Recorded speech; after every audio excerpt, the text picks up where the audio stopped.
ಧರ್ಮಸ್ಥಳದಲ್ಲಿ ಶವಗಳನ್ನ ಹೂತಿಟ್ಟ ಆರೋಪದ ಪ್ರಕರಣಕ್ಕೆ ಸಂಬಂಧಪಟ್ಟಂಗೆ ಅನಾಮಿಕ ವ್ಯಕ್ತಿಗೆ ಎಸ್ಐಟಿ ಅಧಿಕಾರಿಗಳು ಮ್ಯಾರಥಾನ್ ವಿಚಾರಣೆಯನ್ನ ನಡೆಸ್ತಾ ಇದ್ದಾರೆ. ಅಂದ್ರೆ ಇವತ್ತಿಡೀ ದಿನ ಆಲ್ಮೋಸ್ಟ್ ನಿರಂತರವಾಗಿ ಪ್ರಶ್ನೆಗಳ ಮೇಲೆ ಪ್ರಶ್ನೆಯನ್ನ ಕೇಳಿದ್ರು. ಅನಾಮಿಕ ವ್ಯಕ್ತಿಗೆ ಎಸ್ಐಟಿ ಅಧಿಕಾರಿಗಳು ಖುದ್ದಾಗಿ ವಿಚಾರಣೆ ನಡೆಸಿದ್ದಾರೆ. ಸತತ 8.5 ಗಂಟೆಗಳಿಂದ ಪ್ರಶ್ನೆಗಳ ಸುರಿಮಳೆಯನ್ನ ಕೇಳಲಾಗಿದೆ. ತನಿಖಾಧಿಕಾರಿ ಜಿತೇಂದ್ರ ಮತ್ತು ಡಿಐಜಿ ಅನುಚೇತ್ ಖುದ್ದು ವಿಚಾರಣೆಯನ್ನು ನಡೆಸ್ತಾ ಇದ್ದಾರೆ. ಈ ಅನಾಮಿಕ ವ್ಯಕ್ತಿಯ ವಿಚಾರಣೆಯನ್ನು ಹಲವು ಆಯಾಮಗಳಲ್ಲಿ ಪ್ರಶ್ನೆಗಳನ್ನ ಕೇಳ್ತಾ ಇದ್ದಾರೆ ಅಧಿಕಾರಿಗಳು. ಇನ್ನು ಪ್ರತಿ ಹೇಳಿಕೆಯನ್ನು ಕೂಡ ವಿಡಿಯೋ ರೆಕಾರ್ಡ್ ಅನ್ನ ಮಾಡಿಕೊಳ್ತಾ ಇದೆ ಎಸ್ಐಟಿ ಟೀಮ್. ಅಂದ್ರೆ ತನಿಖೆ ನಡೆಸ್ತಾ ಇರುವಂತಹ ಈ ಒಂದು ಎಸ್ಐಟಿ ಟೀಮ್ನ ಅಧಿಕಾರಿಗಳು ಅನಾಮಿಕ ವ್ಯಕ್ತಿಗೆ ಕಳೆದ 8.5 ಗಂಟೆಗಳಿಂದ ನಿರಂತರ ಪ್ರಶ್ನೆಗಳನ್ನ ಕೇಳ್ತಾರೆ. ಅದು ಎಲ್ಲ ಆಯಾಮಗಳಲ್ಲೂ ಕೂಡ ಇರುವಂತಹ ಪ್ರತಿಯೊಂದು ಪ್ರಶ್ನೆಗಳಿಗೂ ಉತ್ತರವನ್ನ ಕಂಡುಕೊಳ್ಳುವಂತಹ ರೀತಿಯಲ್ಲಿ ಎಲ್ಲ ಪ್ರಶ್ನೆಗಳನ್ನು ಕೂಡ ಆ ವ್ಯಕ್ತಿ ಮುಂದೆ ಇಟ್ಟಿರುವಂಥದ್ದು.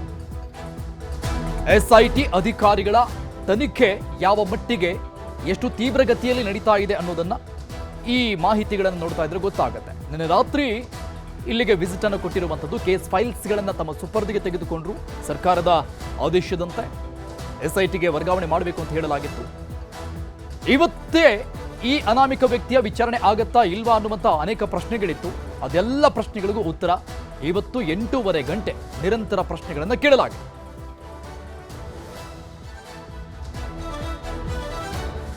ಹಾಗಾದ್ರೆ ಎಸ್ಐಟಿ ಟೀಮ್ ರಚನೆಯ ನಂತರದಲ್ಲಿ ನಿನ್ನೆಯಿಂದ ಇಲ್ಲಿವರೆಗೂ ಆಗಿರುವಂತಹ ಪ್ರಮುಖ ಬೆಳವಣಿಗೆಗಳು ಏನು ಅನ್ನೋದನ್ನ ನೋಡ್ತಾ ಹೋಗೋಣ. ಹಾಗಾದ್ರೆ ನಿನ್ನೆಯಿಂದ ಏನೇನಾಯಿತು?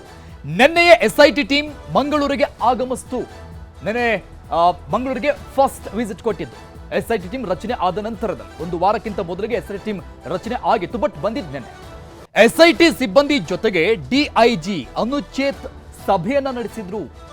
ಏನೇನೆಲ್ಲ ಕಾರ್ಯರೂಪ ಇರಬೇಕು ಎಸ್ಐಟಿ ಟೀಮ್ನ ಕಾರ್ಯರೂಪ ಅನ್ನುವಂಥ ನಿಟ್ಟಿನಲ್ಲಿ ಎಸ್ಐಟಿ ಸಿಬ್ಬಂದಿಗಳ ಜೊತೆಗೆ ಡಿಐಜಿ ಅನುಚೇತ್ ಅವರು ಪೂರ್ವಭಾವಿ ಸಭೆ ಅನ್ನುವಂಥ ರೀತಿಯಲ್ಲಿ ಒಂದು ಮೀಟಿಂಗ್ ಅನ್ನು ಮಾಡಿದ್ರು. ಅನುಚೇತ್ ಅವರ ಸಭೆ ಆಯಿತು. ರಾತ್ರಿ ವೇಳೆಗೆ ಫೈಲ್ಸ್ ಸಂಗ್ರಹ ಕಾರ್ಯ ಆರಂಭ ಆಯಿತು. ಈ ಕೇಸ್ ಫೈಲ್ಸ್ಗಳನ್ನ ಧರ್ಮಸ್ಥಳದ ಕೇಸ್ ಫೈಲ್ಸ್ಗಳನ್ನ ಈ ಎಸ್ಐಟಿ ಟೀಮ್ ತನ್ನ ಸುಪರ್ದಿಗೆ ತೆಗೆದುಕೊಳ್ಳುವಂತಹ ಆ ಒಂದು ಕಾರ್ಯ ಆರಂಭ ಆಯಿತು ರಾತ್ರಿ ವೇಳೆಗೆ. ಇನ್ನು ಎಸ್ಐಟಿ ತನಿಖಾಧಿಕಾರಿ ಜಿತೇಂದ್ರ ದಯಾಮ ಧರ್ಮಸ್ಥಳಕ್ಕೆ ಭೇಟಿಯನ್ನು ಕೊಡ್ತಾರೆ. ಖುದ್ದು ಎಸ್ಐಟಿ ಟೀಮ್ನ ಪ್ರಮುಖ ಅಧಿಕಾರಿನೇ ನಿನ್ನೆ ರಾತ್ರಿ ಧರ್ಮಸ್ಥಳಕ್ಕೆ ಭೇಟಿಯನ್ನು ಕೊಟ್ಟು ಆ ಕೇಸ್ ಫೈಲ್ಸ್ಗಳನ್ನ ತಮ್ಮ ಸುಪರ್ದಿಗೆ ತೆಗೆದುಕೊಳ್ಳುವಂತ ಕೆಲಸವನ್ನ ನಡೆಸಿದ್ರು. ಎಸ್ಐಟಿಯ ತನಿಖಾಧಿಕಾರಿ ಪ್ರಮುಖ ಅಧಿಕಾರಿ ಧರ್ಮಸ್ಥಳ ಠಾಣೆಯ PSI ಸಮರ್ಥ್ ಅವರಿಂದ ಈ ಫೈಲ್ ಸಂಗ್ರಹವನ್ನ ಮಾಡಿಕೊಂತು ಎಸ್ಐಟಿ ಟೀಮ್. ಅಂದ್ರೆ ಈ ಪ್ರಮುಖ ಅಧಿಕಾರಿಗಳು ಅಲ್ಲಿನ PSI ಕಡೆಯಿಂದ ಇದ್ದಂಥ ಈ ಹಳೆಯ ಕೇಸ್ ಫೈಲ್ಸ್ಗಳೆಲ್ಲವನ್ನು ಕೂಡ ತಮ್ಮ ಸುಪರ್ದಿಗೆ ತೆಗೆದುಕೊಳ್ಳುವಂತ ಕೆಲಸ ಆಯಿತು. ಇನ್ನು ಬೆಳಿಗ್ಗೆ ಬೆಂಗಳೂರಿನ ಮಲ್ಲಿಕಟ್ಟೆ ಐಬಿಗೆ ಅಧಿಕಾರಿಗಳು ಆಗಮಿಸ್ತಾರೆ.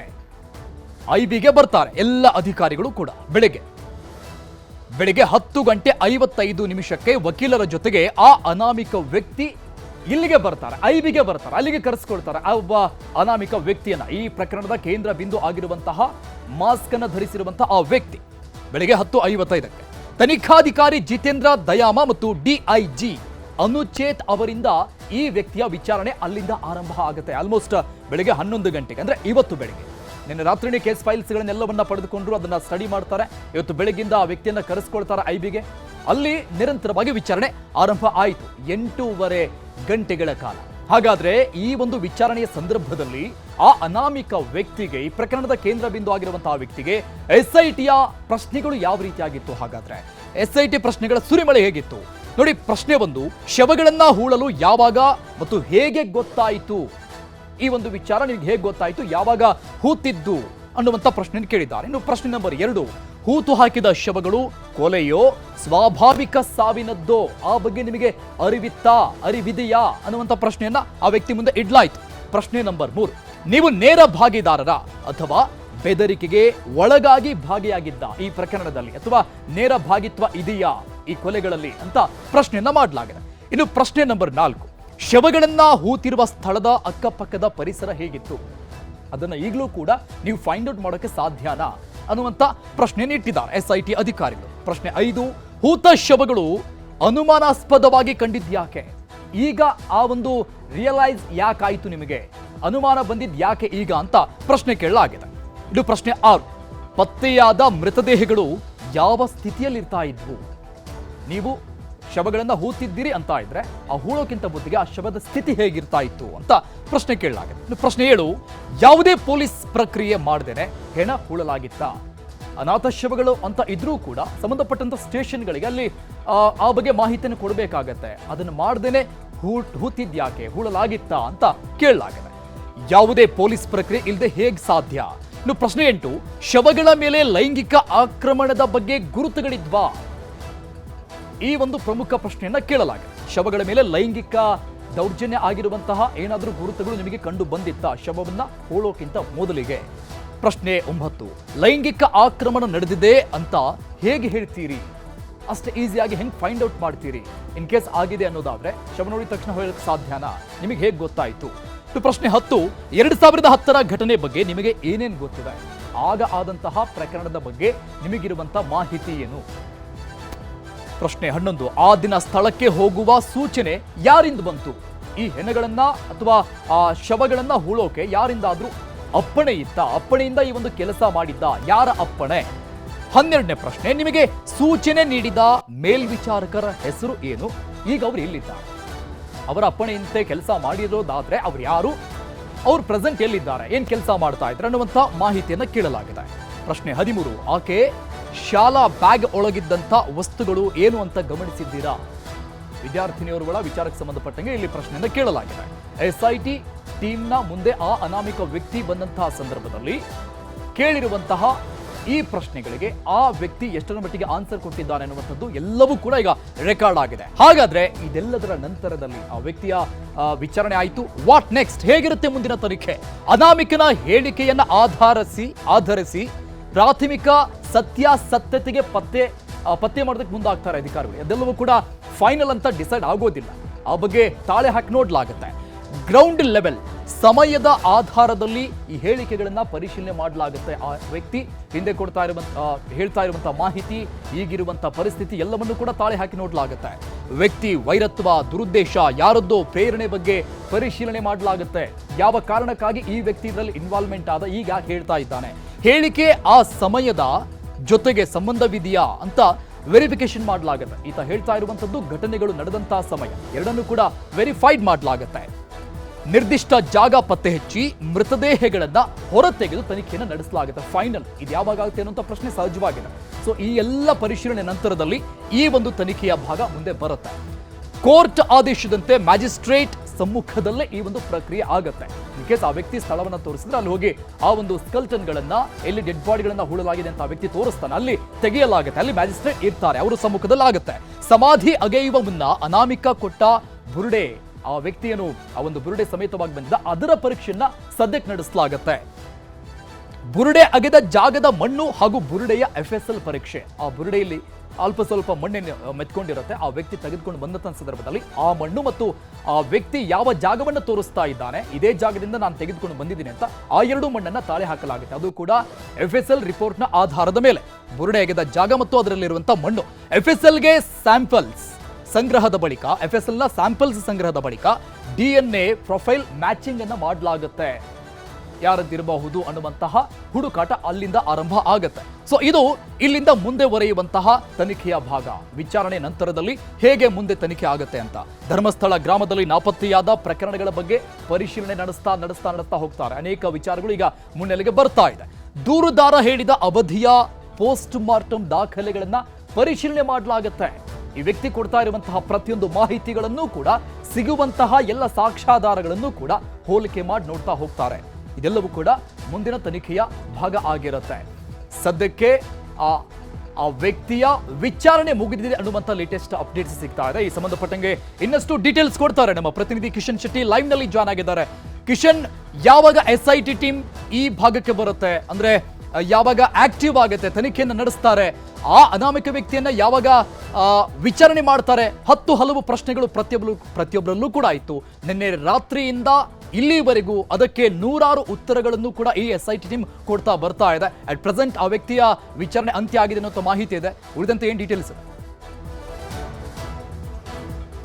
ಅರುಣ್, ನಿನ್ನೆ ಮಧ್ಯರಾತ್ರಿ ಧರ್ಮಸ್ಥಳ ಪೊಲೀಸ್ ಠಾಣೆಯಿಂದ ಈ ಪ್ರಕರಣಕ್ಕೆ ಸಂಬಂಧಪಟ್ಟಂತೆ ಫೈಲ್ ಅನ್ನ ಮುಖ್ಯಸ್ಥರಾದಂತಹ ಜಿತೇಂದ್ರ ಅವರು ಪಡ್ಕೊಂಡಿದ್ರು. ಆನಂತರವಾಗಿ ಇವತ್ತು ಬೆಳಗ್ಗೆ 11 ಗಂಟೆಗೆ ಕದ್ರಿಯ ಮಲ್ಲಿಕಟ್ಟೆ ಇರುವಂತಹ ಐಬಿಯಲ್ಲಿ ಸತತವಾಗಿ ವಿಚಾರಣೆ ಆಯಿತು. ವಿಚಾರಣೆ ಇದೀಗ ಅಂದ್ರೆ ಸುಮಾರು 7:30 ಗಂಟೆಗೆ ಅದು ಮುಗ್ದಿರುವಂತದ್ದು. ಬರೋಬ್ಬರಿ 8 ಗಂಟೆಗಳ ಕಾಲ ವಿಚಾರಣೆ ಮಾಡಲಾಯಿತು. ಅನಾಮಿಕ ವ್ಯಕ್ತಿಯ ಎಲ್ಲ ಮಾಹಿತಿಗಳನ್ನ ಇಲ್ಲಿ ಅಧಿಕಾರಿಗಳು ಪಡ್ಕೊಂಡಿದ್ದಾರೆ. 2 ಕ್ಯಾಮೆರಾ ಮೂಲಕವಾಗಿ ರೆಕಾರ್ಡ್ ಆಗಿರುವಂತದ್ದು, ಲಿಖಿತ ರೂಪದಲ್ಲಿ ಕೂಡ ಅದನ್ನ ದಾಖಲಿಸಿಕೊಂಡಿದ್ದಾರೆ. ಮತ್ತು ಈಗಾಗಲೇ ಈ ಎಲ್ಲ ಹೇಳಿಕೆಯನ್ನು ಆಧರಿಸಿ ಒಂದು ವರದಿ ಅಂದ್ರೆ ಪ್ರಾಥಮಿಕ ವರದಿಯನ್ನ ಹಿರಿಯ ಅಧಿಕಾರಿಗಳಿಗೆ ಕೊಡ್ತಾರೆ MN ಅನುಚೇತ್ ಅವರು. ಆನಂತರವಾಗಿ ಅಗತ್ಯ ಬಿದ್ದರೆ ಮಧ್ಯಂತರ ವರದಿಯನ್ನ ಕೋರ್ಟಿಗೆ ಕೊಡುವಂತ ಕೂಡ ಸಾಧ್ಯತೆಗಳು ಕೂಡ ಇರುವಂತದ್ದು. ಆನಂತರವಾಗಿ ಇವತ್ತಿನಿಂದ ಅಧಿಕೃತವಾಗಿ ಈ ತನಿಖೆ ಆರಂಭಗೊಂಡಿರುವಂತದ್ದು. ಯಾಕೆಂದ್ರೆ ಸುಮಾರು 8 ಗಂಟೆಗಳ ಕಾಲ ಸತತವಾದ ವಿಚಾರಣೆಯನ್ನ ಈ ಅನಾಮಿಕ ವ್ಯಕ್ತಿಯನ್ನ ಮಾಡ್ತಾರೆ ಅಧಿಕಾರಿಗಳು. ಈ ಮೂಲಕವಾಗಿ ಒಂದು ಹಂತದ ಸ್ಟೆಪ್ ಇಟ್ಟಿರುವಂತದ್ದು. ನಂತರವಾಗಿ ಆತ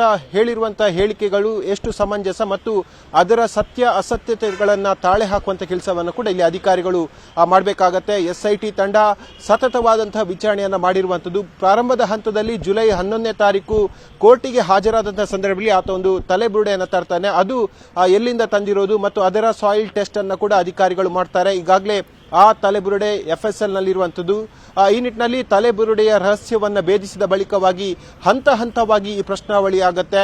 ಆತ ಕೋರ್ಟಿಗೆ ಕೊಟ್ಟಿರುವಂತಹ 2-3 ಪೇಜ್ಗಳಲ್ಲಿ ಒಂದು ಉಲ್ಲೇಖ ಮಾಡಿರುವಂತದ್ದು ತಾನು 20 ವರ್ಷಗಳಲ್ಲಿ ಧರ್ಮಸ್ಥಳದಲ್ಲಿ ಕೆಲಸ ಮಾಡ್ತಾ ಇದೆ. ಈ ಸಂದರ್ಭದಲ್ಲಿ ಅಲ್ಲಿ 100 ಹೆಣಗಳನ್ನ ಹೂತು ಹಾಕಿದ್ದೀನಿ ಎಂಬ ಹೇಳಿಕೆಯನ್ನು ಕೊಟ್ಟಿರುವಂತದ್ದು. ಹಾಗಾಗಿ ಆತ ಯಾವಾಗ ಕೆಲಸಕ್ಕೆ ಸೇರಿದಂತ ಮೇಲೆ ಎಲ್ಲೆಲ್ಲ ಹೋದ, ಯಾವೆಲ್ಲ ಕೆಲಸಗಳನ್ನು ಅಲ್ಲಿ ಮಾಡಿದ್ದಾನೆ ಮತ್ತು ಯಾವೆಲ್ಲ ಸ್ಥಳದಲ್ಲಿ ಕೆಲಸವನ್ನ ಮಾಡಿದ್ದಾನೆ ಮತ್ತು ಆತನ ಈ ಕೃತ್ಯಕ್ಕೆ ಯಾರು ಬೆಂಬಲ ಕೊಟ್ಟಿದ್ದಾರೆ ಎಂಬುದರ ಬಗ್ಗೆ ಇಂಚಿಂಚಾದ ಮಾಹಿತಿಯನ್ನ SIT ಅಧಿಕಾರಿಗಳು ಪಡ್ಕೊಂಡಿದ್ದಾರೆ. ಮತ್ತೊಂದು ಕಡೆ ಆತನ ಹೇಳಿಕೆಯನ್ನ ಆಧರಿಸಿ ಶಂಕಿತ ಆರೋಪಿಗಳ ಪಟ್ಟಿಯನ್ನ ಕೂಡ SIT ಅಧಿಕಾರಿಗಳು ಮಾಡಿಕೊಂಡಿರುವಂತದ್ದು. ಈ ಮೂಲಕವಾಗಿ ಆತನ ಎಲ್ಲ ಹೇಳಿಕೆಗಳನ್ನ ಈಗ ರೆಕಾರ್ಡ್ ಮಾಡಲಾಗಿದೆ. ಯಾಕಂದ್ರೆ ಈ ಪ್ರಕರಣ ಮುಗಿಯೋ ಹೊತ್ತಿಗೆ ಅಂದ್ರೆ ಸರ್ಕಾರಕ್ಕೆ ತನಿಖೆಯ ವರದಿಯನ್ನ ಒಪ್ಪಿಸೋ ಹೊತ್ತಿಗೆ ಯಾವುದೇ ಮತ್ತೆ ಗೊಂದಲಗಳು ಉಂಟಾಗಬಾರದು. SIT ಅಧಿಕಾರಿಗಳು ಈ ಪ್ರಕರಣವನ್ನ ಹಳ್ಳ ಹಿಡಿಸಿದೆಂಬ ಆರೋಪವನ್ನ ಮಾಡಬಾರ ನಿಟ್ಟಿನಲ್ಲಿ ಅಧಿಕಾರಿಗಳು ಲಿಖಿತವಾಗಿಯೂ ಮತ್ತು ವಿಡಿಯೋ ಚಿತ್ರೀಕರಣ ಮೂಲಕವಾಗಿ ಹೇಳಿಕೆಯನ್ನ ಸುದೀರ್ಘವಾಗಿ ಪಡ್ಕೊಂಡಿರುವಂತದ್ದು. ಮತ್ತು ಆತನ ಹೇಳಿಕೆಯಲ್ಲಿ ಯಾವುದೇ ರೀತಿಯಾಗಿ ವೈರುಧ್ಯ ಇದ್ರೆ ಮತ್ತು ಆತ ಕೊಟ್ಟಿರುವಂತಹ ಕೋರ್ಟಿಗೆ ಕೊಟ್ಟಿರುವಂತಹ ಹೇಳಿಕೆ ಮತ್ತು ಈ ಭಾಗದ ಇವತ್ತು ಕೊಟ್ಟಿರುವಂತಹ ಹೇಳಿಕೆಯಲ್ಲಿ ಯಾವುದೇ ರೀತಿಯ ವ್ಯತ್ಯಾಸಗಳಿದ್ರೂ ಕೂಡ ಮುಂದಿನ ತನಿಖೆಗೆ ಮುಂದಿನ ವಿಚಾರಣೆಗೆ ತಾವು ಹಾಜರಾಗಬೇಕೆಂಬ ಹೇಳಿಕೆಯನ್ನು ಕೊಟ್ಟು ವಕೀಲರ ಜೊತೆ ಈಗ ಕಳಿಸಿಕೊಟ್ಟಿದ್ದಾರೆ. ನಾಳೆಯಿಂದ ಮತ್ತೆ ವಿಚಾರಣೆ ಸಂಚಲನ ಉಂಟು ಮಾಡುತ್ತೆ. SIT ಅಧಿಕಾರಿಗಳ ಬೇರೆ ಬೇರೆ ತಂಡ ಬೇರೆ ಬೇರೆ ಆಯಾಮಗಳಲ್ಲಿ ಈ ತನಿಖೆಯನ್ನ ಮಾಡ್ತಾ ಇರುವಂತದ್ದು. ಅರುಣ್, ಥ್ಯಾಂಕ್ ಯು ಕಿಶನ್ ಶೆಟ್ಟಿ, ಎಲ್ಲ ಡೀಟೇಲ್ಸ್ಗೆ thank you so much.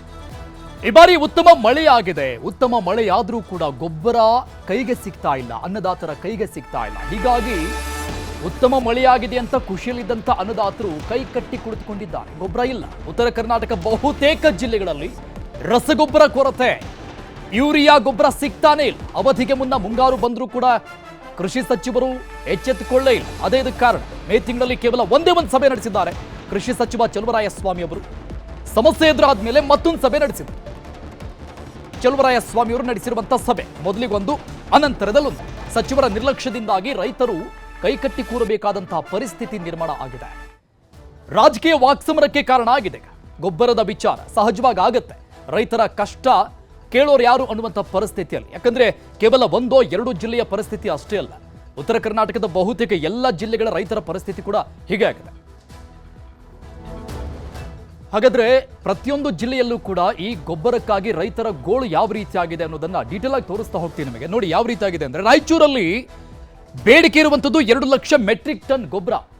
2 lakh metric ton ಬೇಕಾಗಿರೋದು, ಈಗ ವಿತರಣೆ ಆಗಿರೋದು 1,14,002 ಮೆಟ್ರಿಕ್ ಟನ್ ವಿತರಣೆ ಆಗಿದೆ, ಅಂದ್ರೆ ಹಂಚಿಕೆ ಮಾಡಲಾಗಿದೆ. ಕೊರತೆ ಇರೋದು ಇನ್ನು ಎಷ್ಟು ಬೇಕು? 40,000 ಮೆಟ್ರಿಕ್ ಟನ್ ಗೊಬ್ಬರದ ಅವಶ್ಯಕತೆ ಇದೆ. ಇನ್ನೂ ಅಷ್ಟು ಕೊರತೆ ಇದೆ, ಕೊಡಬೇಕಾಗಿದೆ ರಾಯಚೂರು. ಇನ್ನು ಗದಗದು 29,000 ಮೆಟ್ರಿಕ್ ಟನ್ ಬೇಡಿಕೆ ಇರೋದು. ಟೋಟಲಿ 29,000 ಮೆಟ್ರಿಕ್ ಟನ್ ಬೇಕು. ಕೊಟ್ಟಿರೋದೆಷ್ಟು? ಪೂರೈಕೆ ಆಗಿರೋದು 20,934 ಮೆಟ್ರಿಕ್ ಟನ್ ಪೂರೈಕೆ ಆಗಿದೆ. ಇಲ್ಲಿವರೆಗೂ ಕೂಡ ವಿತರಣೆ ಆಗಿರುವಂತದ್ದು 19,222 ಮೆಟ್ರಿಕ್ ಟನ್, ಅಂದ್ರೆ ಎಲ್ಲ ರೈತರಿಗೆ ಹಂಚಿಕೆ ಮಾಡಿರುವಂತದ್ದು. ಸ್ಟಾಕ್ ಇದೆ at present 1,700 metric ton stock ಇದೆ ಗದಗ ಜಿಲ್ಲೆಯಲ್ಲಿ. ಕೊರತೆ ಇರುವಂತದ್ದು ಎಷ್ಟು ಅಂದ್ರೆ, ಇನ್ನು ಬೇಕಾಗಿರೋದು 5,000 ಮೆಟ್ರಿಕ್ ಟನ್ ಗೊಬ್ಬರ, ಯೂರಿಯಾ ಗೊಬ್ಬರ ಕೊರತೆ ಇದೆ. ಇನ್ನು ಇಷ್ಟರ ಪ್ರಮಾಣದಲ್ಲಿ ಗದಗ ಜಿಲ್ಲೆಗೆ ಬೇಕು.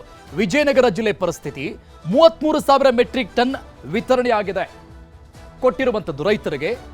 ಜಿಲ್ಲೆಯಲ್ಲಿ ಯೂರಿಯಾ ಸ್ಟಾಕೇ ಇಲ್ಲ, ಒಂದೇ ಒಂದು ಕೆಜಿ ಸ್ಟಾಕ್ ಇಲ್ಲ. ವಿಜಯನಗರದಲ್ಲಿ ರೈತರಿಗೆ ಗೊಬ್ಬರ ಸಮಸ್ಯೆ ಇದೆ ಅಂತ ಹೇಳಲಾಗ್ತಾ ಇದೆ. ಅದಕ್ಕೆ ಆ ಮಟ್ಟಿಗೆ ಪರದಾಟ ಈ ಜಿಲ್ಲೆಯಲ್ಲಿ. ದಿನಗಟ್ಟಲೆ ಗೊಬ್ಬರಕ್ಕಾಗಿ ಕಾಯಬೇಕಾದಂತಹ ಸ್ಥಿತಿ ಇಲ್ಲಿ ಬಂದೊದಗಿದೆ.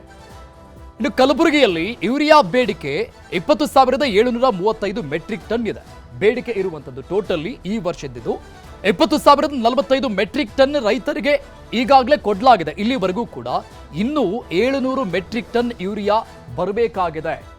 ಇಷ್ಟರ ಪ್ರಮಾಣದಲ್ಲಿ ಕೊರತೆ ಕಂಡು ಬರ್ತಾ ಇದೆ. ಇನ್ನು ಚಿತ್ರದುರ್ಗದ ಪರಿಸ್ಥಿತಿ 26,643 ಮೆಟ್ರಿಕ್ ಟನ್ ಗೊಬ್ಬರ ಬೇಡಿಕೆ ಇರುವಂಥದ್ದು. ಟೋಟಲಿ ಜಿಲ್ಲೆಗೆ ಇಷ್ಟು ಪ್ರಮಾಣದಲ್ಲಿ ಬೇಡಿಕೆ ಇದೆ. ಈವರೆಗೆ ಜಿಲ್ಲೆಗೆ ಪೂರೈಕೆ ಆಗಿರುವಂಥದ್ದು 21,099 ಮೆಟ್ರಿಕ್ ಟನ್ ಪೂರೈಕೆ ಮಾಡಲಾಗಿದೆ. ಅಷ್ಟನ್ನ ನಿನ್ನೆವರೆಗೂ ಉಳಿಕೆ ದಾಸ್ತಾನು ಎಷ್ಟು ಅಂತ ನೋಡ್ತಾ ಹೋದ್ರೆ 1,922 ಮೆಟ್ರಿಕ್ ಟನ್ ನಿನ್ನೆವರೆಗೂ ಉಳಿದಿರುವಂಥ ದಾಸ್ತಾನು ಪ್ರಮಾಣ. ಯೂರಿಯಾ ಕೊರತೆ ಎಷ್ಟಿದೆ? 3,622 ಮೆಟ್ರಿಕ್ ಟನ್ ಕೊರತೆ ಇದೆ. ಯೂರಿಯಾ ಗೊಬ್ಬರ ಇಷ್ಟು ಬೇಕು ಇನ್ನು ಜಿಲ್ಲೆಗೆ. ವಿಜಯಪುರ 30,000 ಮೆಟ್ರಿಕ್ ಟನ್ ಬೇಡಿಕೆ ಇದೆ. ವಿಜಯಪುರ ಜಿಲ್ಲೆಗೆ ವಿತರಣೆ ಆಗಿದ್ದು ಇಲ್ಲಿವರೆಗೂ 5,300 ಮೆಟ್ರಿಕ್ ಟನ್ ವಿತರಣೆ ಆಗಿದೆ. ರೈತರಿಗೆ ಕೊಡಮಾಡಲ್ಪಟ್ಟಿರುವಂತಹ ಪ್ರಮಾಣ ಕೊರತೆ ಎಷ್ಟಿದೆ? ಬೇಕಾಗಿರುವಂಥದ್ದು 21,000 ಮೆಟ್ರಿಕ್ ಟನ್ ಯೂರಿಯಾ ಗೊಬ್ಬರ ಬೇಕಿಲ್ಲ ಇನ್ನು ವಿಜಯಪುರಕ್ಕೆ, ಇನ್ನು ಬಂದಿಲ್ಲ. ಶಿವಮೊಗ್ಗ 91,994 ಟನ್ ಬೇಡಿಕೆ ಇರೋದು.